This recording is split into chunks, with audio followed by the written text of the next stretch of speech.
Good morning students. இன்னைக்கு நம்ம பார்க்க போறது 12th computer scienceல பைத்தான்ல வந்து variables and operators பார்க்க போறோம். What is variable and operators? இது வந்து ரொம்ப ஒரு சிம்பிளான கான்செப்ட் தான். ஆல்ரெடி உங்களுக்கு வந்து C++ல நல்லாவே தெரிஞ்சிருக்கும். அதை விட நீங்க பைத்தான்ல இன்னும் ஈஸியா பார்க்கலாம். பைத்தான்ல நீங்க எழுதுற ப்ரோக்ராம் எல்லாமே ரொம்ப இன்ட்ரஸ்டா இருக்கும். அதிகமான கோடிங்ஸ் இருக்காது. C கம்பேர் பண்ணும்போது இல்ல C++ஸை கம்பேர் பண்ணும்போது ரொம்ப மினிமம் கோட் தான் அதுல இருந்து இருக்கும். ஓகே, இன்ட்ரோ பார்க்கலாம். பைத்தான் வந்து ஒரு ஜென்ரல் பர்பஸ் லாங்குவேஜ் அப்படின்னு சொல்கிறாங்க. அப்படின்னா என்ன அப்படின்னா அது வந்து டைனமிக்காக இருக்கும், டைனமிக் லாங்குவேஜ் அப்படின்னு சொல்கிறாங்க.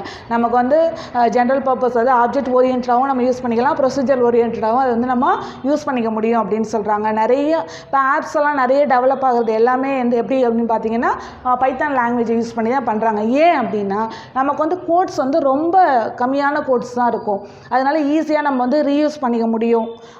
ஸோ நிறைய பர்பஸ் இருக்குது. நெக்ஸ்ட் கிளாஸில் வரும்போது சொல்கிறேன். ஸோ இதை கிரியேட் பண்ணது யார் அப்படின்னு பார்த்தீங்கன்னா கைடோ வான் ரோசம். அவர் வந்து CWI, அதாவது வந்து இந்த ரிசர்ச் இன்ஸ்டியூட் வந்து எங்கே இருக்குன்னா நெதர்லாண்டில் இருக்குது. ஸோ மேத்தமெட்டிக்ஸ் அண்ட் கம்ப்யூட்டர் சயின்ஸுக்கு அந்த ரிசர்ச் யூனிவர்சிட்டியில் அவர் வந்து டெவலப் பண்ணார். நெக்ஸ்ட் ரிலீஸ்டு இந்த இயர் என்ன அப்படின்னு பார்த்தீங்கன்னா 1991ல் ரிலீஸ் பண்ணார்.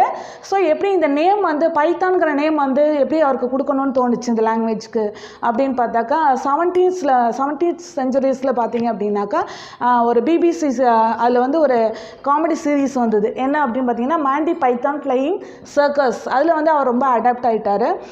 அவருக்கு அது ரொம்ப பிடிச்சிருந்ததுனால அதில் வந்து பைத்தான் அப்படிங்கிற அந்த நேம் வந்து இந்த லாங்குவேஜ்க்கு அவர் வந்து கொடுத்தாரு. இந்த பைத்தான் லாங்குவேஜ் வந்து both support procedural and object orient approaches. Okay, ரெண்டு அப்ரோச்சுக்குமே இது வந்து சப்போர்ட் பண்ணுது. C++ இதெல்லாம் பார்த்தீங்க அப்படின்னா ஒன்லி ஆப்ஜெக்ட் ஓரியன்ட்டுக்கு மட்டும்தான் அது வந்து அப்ரோச் பண்ணும். ஆனால் பைத்தான் வந்து டைனமிக்காக அது பிஹேவ் பண்ணுறதுனால ஈஸியாக எல்லாருமே வந்து அடாப்ட் பண்ண முடியுது. ஓகே, நெக்ஸ்ட் பார்க்கலாம்.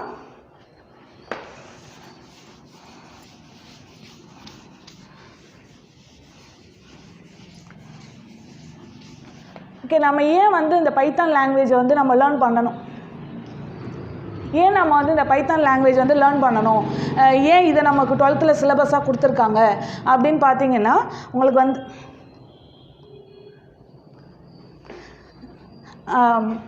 உங்களுக்கு வந்து ஏன் இது வந்து ஈஸியாக இருக்கும், ஏன் இது வந்து உங்களுக்கு தெரிஞ்சுக்கணும், நம்ம ஏன் பைத்தான் படிக்கணும், நம்ம ஏன் இந்த வந்து 12th கொடுத்துருக்காங்க அப்படின்னா நம்ம வந்து ஃபஸ்ட்டு தெரிஞ்சுக்கணும், என்னன்னு தெரிஞ்சுக்கணும். ஸோ முதல்ல இது வந்து ஒரு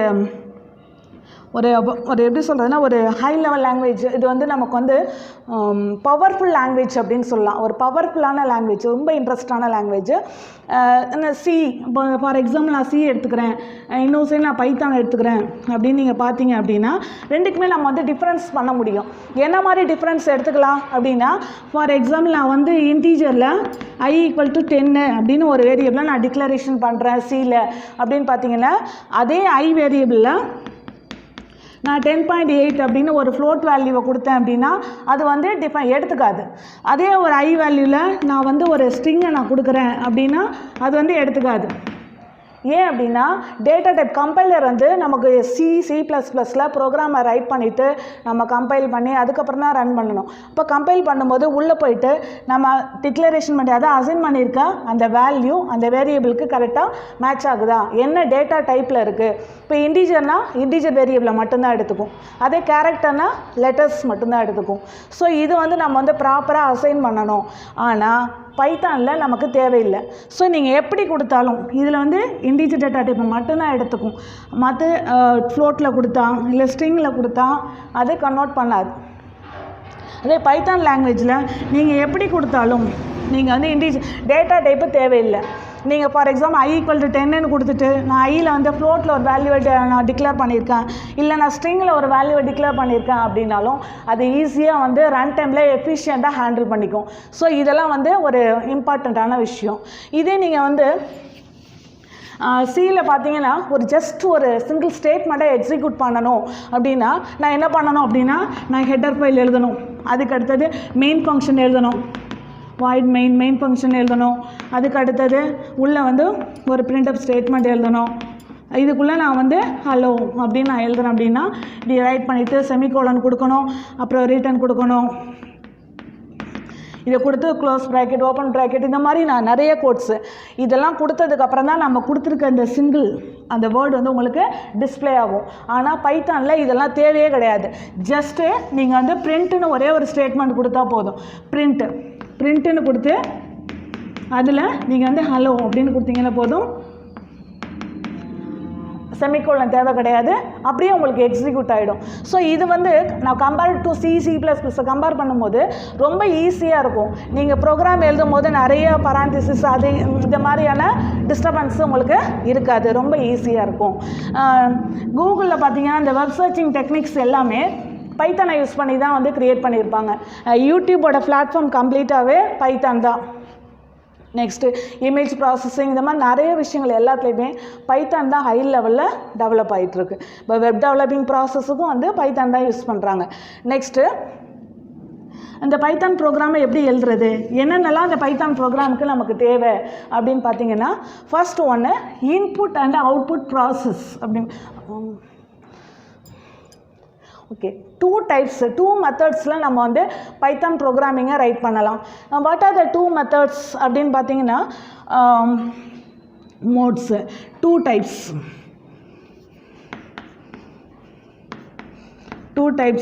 வாட் ஆர் 2 டைப்ஸ் அப்படின்னு பார்த்தீங்கன்னா, ஒன்று வந்து இன்ட்ராக்டிவ் மோட் அப்படின்னு சொல்லலாம்.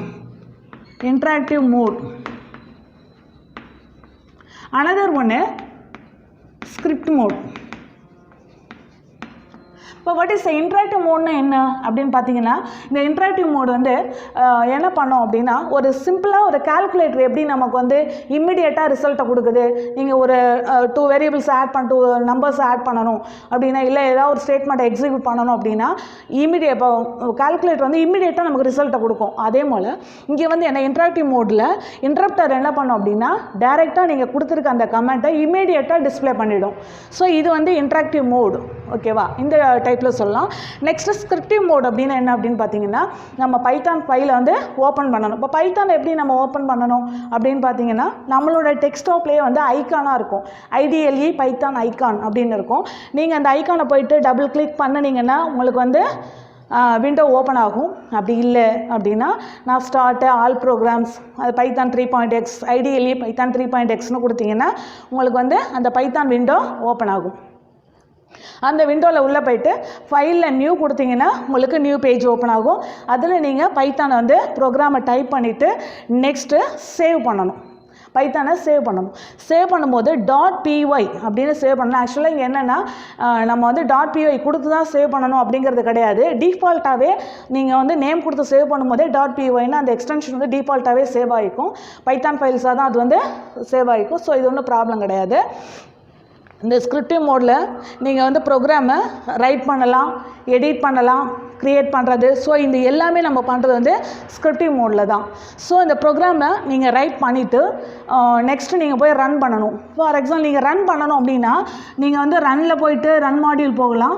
அப்படி இல்லைன்னா சிம்பிளாக நீங்கள் வந்து F5 அப்படிங்கிற கீயை வந்து நீங்கள் ஃபங்க்ஷன் கீயை ப்ரெஸ் பண்ணாலும் உங்களுக்கு வந்து என்ன ஆகும் அப்படின்னா பைத்தான் ப்ரோக்ராம் ரன் ஆகும். உள்ளே ஏதாவது ஒரு எரர் வருது, இல்லை சம் மிஸ்டேக்ஸ் ஏதாவது இருக்குது. பைத்தானில் மோஸ்ட்லி பார்த்தீங்கன்னா இன்டென்டேஷன் ப்ராப்ளம் தான் வரும். C++லாம் வந்து நமக்கு ப்ராப்ளம் வந்துன்னா கம்பைலர் டிஸ்பிளே பண்ணோம், நம்ம வந்து சரி பண்ணிவிட்டு உள்ளே போவோம். இதில் வந்து இன்டென்டேஷன் ப்ராப்ளம் தான் வரும். ஸோ அந்த சின்ன சின்ன அந்த இன்டென்டேஷன் ப்ராப்ளத்துக்கு நீங்கள் வந்து ப்ராப்பராக அந்த இன்டென்டேஷன் கொடுத்துட்டு சேவ் பண்ணிவிட்டு எகெயின் போய் நீங்கள் ரன் பண்ணிங்கன்னா ப்ரோக்ராம் வந்து ரன் ஆகும். ஒன்றும் ப்ராப்ளம் கிடையாது. ஸோ இங்கே வந்து நீங்கள் ப்ரோக்ராமை டைப் பண்ணிவிட்டு பைத்தான் ஃபைல்ஸாக வந்து சேவ் பண்ணிவிட்டு நெக்ஸ்ட்டு நீங்கள் என்ன பண்ணணும் அப்படின்னா எக்ஸிக்யூட் பண்ணணும். ஓகே, நெக்ஸ்ட்டு இப்போ உங்களுக்கு வந்து இந்த 2 டைப்ஸ் ஆஃப் அந்த மோட்ஸ் உங்களுக்கு தெரிஞ்சிருக்கும். பைத்தானை நீங்கள் உள்ளே போயிட்டு நீங்கள் டைப் பண்ணணும் அப்படின்னாலே 2 டைப்ஸ். ஒன்று வந்து இன்ட்ராக்டிவ் மோடு, அனதர் ஒன்று ஸ்கிரிப்ட் மோடு. இன்ட்ராக்டிவ் மோட் அப்படின்னா நீங்கள் வந்து சிம்பிள் கால்குலேட்டர் மாதிரி இருக்கும். நீங்கள் லுக் லைக் அதை நீங்கள் டேரெக்டாக இம்மிடியேட்டாக உங்களுக்கு இன்டர்பிரட்டர் வந்து உங்களுக்கு ரிசல்ட் வந்து டிஸ்பிளே பண்ணிவிடும். ஆனால் ஸ்கிரிப்டிவ் மோட் வந்து நீங்கள் வந்து ஃபைல்ஸாக க்ரியேட் பண்ணி அதை ஸ்டோர் பண்ணிக்கும். நம்ம வந்து நெக்ஸ்ட்டு அதை எக்ஸிக்யூஷன் பண்ணிக்கலாம். Next input and output process. Input and output process. What is input and output process அப்படின்னு ஆக்சுவலாக அப்படி என்னென்னு பார்த்தீங்க அப்படின்னா, கம்ப்யூட்டர் அப்படின்னாலே அது ஒரு எலக்ட்ரானிக் டிவைஸ் அப்படின்னு சொல்கிறோம். அதே மாதிரி நம்ம வந்து ஒரு ப்ரோக்ராமை பண்ண போகிறோம் அப்படின்னா அந்த ப்ரோக்ராமுக்கு இன்புட் தேவை. ஸோ நம்ம வந்து இப்போ நான் ஒரு ஆட் பண்ண போகிறேன் அப்படின்னா நான் வந்து இன்புட் கொடுக்க போகிறேன். ஓகே, இப்போ இன்புட் வந்து நான் இந்த பிளேஸில் இன்புட் கொடுக்க போகிறேன் அப்படின்னா இப்போ I = 10, A = 10, இப்போ B = 20 அப்படின்னு நான் கொடுத்துருக்கேன் அப்படின்னா இது வந்து இன்புட்டு. நெக்ஸ்ட்டு இந்த இன்புட் வந்து என்ன பண்ணோம் அப்படின்னா அடுத்த ஸ்டெப்பில் ப்ராசஸ் பண்ணோம். ஸோ நான் வந்து இங்கே என்ன பண்ண போகிறேன், அடிஷன் பண்ண போகிறேன். ஸோ இங்கே வந்து ப்ராசஸ் ஸ்டெப்பில் என்ன கொடுக்குறோம் அப்படின்னு பார்த்தீங்கன்னா C = A + B அப்படின்னு நம்ம கொடுக்கலாம். நெக்ஸ்ட்டு எக்ஸ்பெக்டட் அவுட்புட் நமக்கு வந்து ஒரு ரிசல்ட்டை எதிர்பார்க்குறோம். ஸோ அவுட்புட் என்ன அப்படின்னு பார்த்தீங்கன்னா இந்த பிளேஸில் இந்த சியில் உங்களுக்கு வந்து ரிசல்ட் வந்து ஸ்டோர் ஆகிடும். ஓகேவா, இங்கே வந்து உங்களுக்கு 30 அப்படிங்கிற ரிசல்ட்டை டிஸ்பிளே பண்ணிவிடும். இப்போ நார்மலாக நமக்கு வந்து ப்ராசஸிங் எப்படி நடக்குது, இன்புட் அவுட்புட் ப்ராசஸ் எப்படி நடக்குது அப்படின்னு பார்த்தீங்கன்னா இன்புட்டை கெட் பண்ணுது, நெக்ஸ்ட் வந்து அது ப்ராசஸ் பண்ணுது, அண்ட் தென் நெக்ஸ்ட் ஸ்டெப்பு அந்த அவுட்புட்டை வந்து டிஸ்பிளே பண்ணுது. ஓகே, இது வந்து நார்மலாக உங்களுக்கு ஜஸ்ட் சும்மா சொன்னேன். நெக்ஸ்ட் பாருங்கள், இது வந்து நம்ம சப்ஜெக்ட் ஓரியன்டாக பார்க்கலாம். Input and output functions in Python. Okay, இதில் ஃபங்க்ஷன்ஸ் ஆக்சுவலாக ஃபங்க்ஷன்ஸ்னால் என்ன அப்படின்னு பார்த்தீங்கன்னா உங்களுக்கு நீங்கள் கிளாஸ் அண்ட் ஆப்ஜெக்டில் பார்த்துருப்பீங்க 11th. கிளாஸ் அண்ட் ஆப்ஜெக்ட்ஸில் வந்து ஆட்ரிபியூட்ஸ், அதாவது வந்து மெம்பர்ஸ், அதுக்கடுத்து மெம்பர் ஃபங்க்ஷன்ஸ் அப்படின்னு பார்த்துருப்பீங்க. ஸோ ஃபங்க்ஷன்ஸ் அப்படின்னா மாடியூல்ஸ் அப்படின்னு சொல்லுவோம். இங்கே வந்து ஃபர்ஸ்ட் ஒன் இன்புட் ஃபங்க்ஷன் கொடுத்துருக்காங்க. இன்புட் ஃபங்க்ஷன் அதாவது ஒரு மாடியூல்ஸு.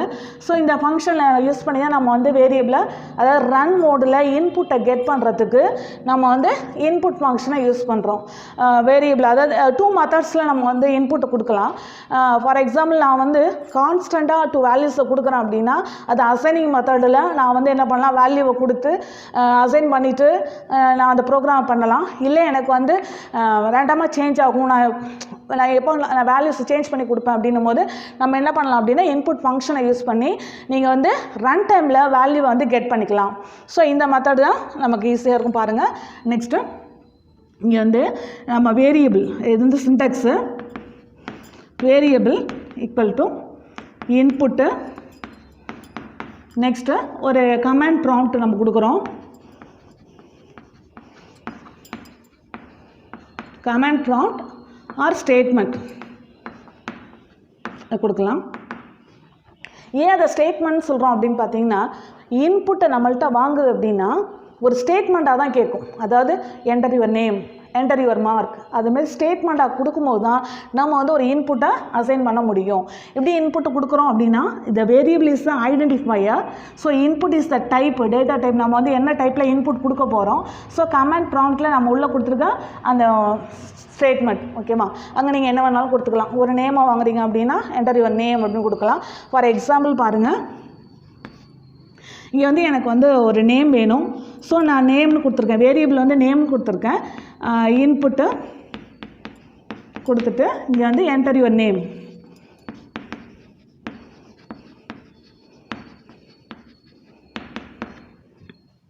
அவ்வளோதான் சார். ஓகே, இதை கொடுத்துட்டிங்க அப்படின்னா உடனே உங்களுக்கு ஸ்க்ரீனில் என்ன பண்ணோம் அப்படின்னா உங்களுக்கு என்டர் யுவர் நேம் அப்படின்னு கேட்கும். என்டர் யுவர் நேம் அப்படி கேட்கும்போது நீங்கள் என்ன பண்ணலாம், இந்த இடத்துல ஏதோ ஒரு நேம் நீங்கள் கொடுக்கலாம். ஏதோ ஒரு நேம் நீங்கள் கொடுக்கலாம். ஓகே, நெக்ஸ்ட்டு இன்னொரு விஷயம் என்ன அப்படின்னு பார்த்தீங்கன்னா டேட்டா டைப்பில் டைப் நான் கொடுக்குறேன். இதில் ஒரு சின்ன விஷயம் இருக்குது. பிரிண்ட் ஃபங்க்ஷன் பார்க்குறதுக்கு முன்னாடி நான் இதை சொல்லிடுறேன். ஒரு important fact about the input functions அப்படின்னு கொடுத்துருக்காங்க. என்ன அந்த ஃபேக்ட் அப்படின்னு பார்த்தீங்கன்னா all inputted data will be considered as string. நம்ம வந்து உள்ளே நம்ம கொடுக்குற எல்லா, அதாவது நம்பர்ஸ் கொடுத்தாலும் ஸ்ட்ரிங் கொடுத்தாலும் வாட் எவர் நீங்கள் என்ன கொடுத்தாலும் அது என்ன பண்ணோம் அப்படின்னா கன்சிடர்ட் அஸ் ஸ்ட்ரிங்காக தான் கன்சிடர் பண்ணோம். Even though if you enter the number, any numbers, anything. ஓகேவா, ஓகே, நான் இப்போ வந்து டிஸ்பிளே பண்ணி பார்க்கணுன்னு நினைக்கிறேன். நான் இப்போ ஒரு ப்ரோக்ராம் எழுதியிருக்கேன். இப்போ வந்து n1 = இப்போ இன்புட் என்டர் எ நம்பர் இப்படி கொடுக்கும்போது இங்கே அது என்ன கேட்கும் அப்படின்னு பார்த்தீங்கன்னா என்டர் எ நம்பர்னு கேட்கும். ஆக்சுவலாக நீங்கள் என்ன பண்ணியிருப்பீங்க, இங்கே நம்பர் தான் கொடுத்துருப்பீங்க. ஆனால் இது என்ன டேட்டா டைப்பில் இருக்குது அப்படின்னு நம்ம பார்க்கணும் அப்படின்னு பார்த்தீங்கன்னா டைப் ஃபங்க்ஷனை யூஸ் பண்ணணும். டைப் ஃபங்க்ஷன் யூஸ் பண்ணிங்க அப்படின்னா டைப் ஃபங்க்ஷன் கொடுத்து இந்த n1 நீங்கள் உள்ளே கால் பண்ணிங்க அப்படின்னா அது இமீடியட்டாக என்ன பண்ணோம் அப்படின்னா கிளாஸில் ஸ்ட்ரிங் அப்படின்னு உங்களுக்கு வந்து கொடுத்துரும். கிளாஸில் ஸ்ட்ரிங் அப்படின்னு. ஆக்சுவலாக நம்ம கொடுத்துருக்கிறது வந்து இங்கே வந்து ஒரு இன்டீஜர் வேல்யூ, ஆனால் இங்கே அது டிஸ்பிளே பண்ணியிருக்கிறது ஸ்ட்ரிங் ஃபங்க்ஷனாக டிஸ்பிளே பண்ணியிருக்கு. ஓகே, ஃபஸ்ட்டு இது என்ன நடக்கும், ஏன் நமக்கு வந்து இது சேஞ்ச் ஆகிருக்கு? ஓகே, நான் இப்போ வந்து 2 நம்பர் கொடுக்குறேன். இப்போ பாருங்கள், அனதர் ஒன்று நான் வந்து N2 அப்படின்னு ஒரு நம்பர் இன்னொன்று கொடுத்துருக்கேன்.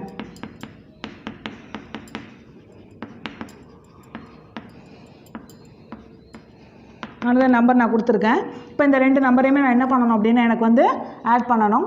ஸோ அது இன்புட் அது கேட்குது. ஸோ என்டர் என் நம்பர் 1 நம்பர் 2ன்னு வச்சுக்கலாம். நம்பர் 1 அப்படின்னும் போது இங்கே வந்து 10 கொடுத்துருக்கேன். சிட்டிஸ் இதே தான். நீங்கள் வந்து 20 கொடுங்க. இப்போ 20 கொடுத்தோன்னே எனக்கு வந்து என்ன பண்ணணும் அப்படின்னா நான் சம் பண்ண சொல்லியிருக்கேன் அப்படின்னு வச்சுக்கோங்களேன். இப்போ some equal to N1 + N2 அப்படின்னு நான் கொடுத்துருக்கேன். அப்படின்னா இங்கே வந்து என்ன பண்ணணும் அப்படின்னா இந்த 2 நம்பர்ஸையும் ஆட் பண்ணி எனக்கு 30 அப்படின்னு ஒரு ரிசல்ட்டை கொடுத்துருக்கணும். ஆனால் இங்கே என்ன நடக்குது அப்படின்னு பார்த்தீங்கன்னா இது வந்து இன்புட் வந்து ஸ்ட்ரிங்காக அது மாற்றிக்கிறதுனால உள்ள அது 2 வேரியபிளையும் அது ஆட் பண்ணாது, 2ஐயும் வந்து கன்கார்டினேட் பண்ணிடும். 10, 20, 10, 20ன்னு கன்கார்டினேட் பண்ணிடுது. ஸோ இந்த ப்ராப்ளத்தை அவாய்ட் பண்ணுறதுக்கு என்ன பண்ணணும் அப்படின்னா ஒன்றும் இல்லை, ஜஸ்ட் ஒரு இன்ட் ஃபங்க்ஷன். ஓகேவா, இந்த இன்ட் ஃபங்க்ஷனை நீங்கள் யூஸ் பண்ணிங்க அப்படின்னா என்ன ஆகும்னா உங்களுக்கு இன்டீஜர் வேல்யூ கொடுத்தீங்கன்னா இன்டீஜர் வேல்யூவாக கன்வெர்ட் பண்ணிக்கும். Okay, convert a string as a integer value. Int function, இந்த இன்ட் மாடியூல் ஃபங்க்ஷனை கொடுக்கும்போது அது வந்து ஸ்ட்ரிங் வேல்யூவாக இருந்தால் நீங்கள் வந்து இன்ட் கொடுக்குறீங்க அப்படின்னா அது வந்து இன்ட் வேல்யூவை உங்களுக்கு இன்டீஜராகவே கன்வெர்ட் பண்ணி கொடுத்துரும்.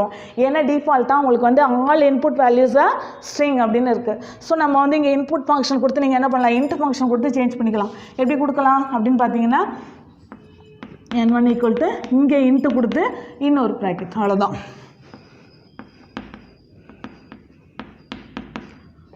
That's all. நீங்கள் இங்கே இன்ட்டு ஃபங்க்ஷன் கொடுத்தீங்க அப்படின்னா உங்களுக்கு வந்து ஆட்டோமேட்டிக்காக அது என்ன ஆகும் அப்படின்னு பார்த்தீங்கன்னா இன்டீஜராக கன்வெர்ட் ஆகி. இப்போ நீங்கள் வந்து இந்த நம்பர்ஸை ஆட் பண்ணிங்கன்னா உங்களுக்கு என்ன ரிசல்ட் வரும் அப்படின்னு பார்த்தீங்கன்னா 30 அப்படின்னு ஒரு ரிசல்ட்டை அது டிஸ்பிளே பண்ணும். ஓகே, இது இம்பார்ட்டன்ட், நீங்கள் தெரிஞ்சுக்க வேண்டிய விஷயம்.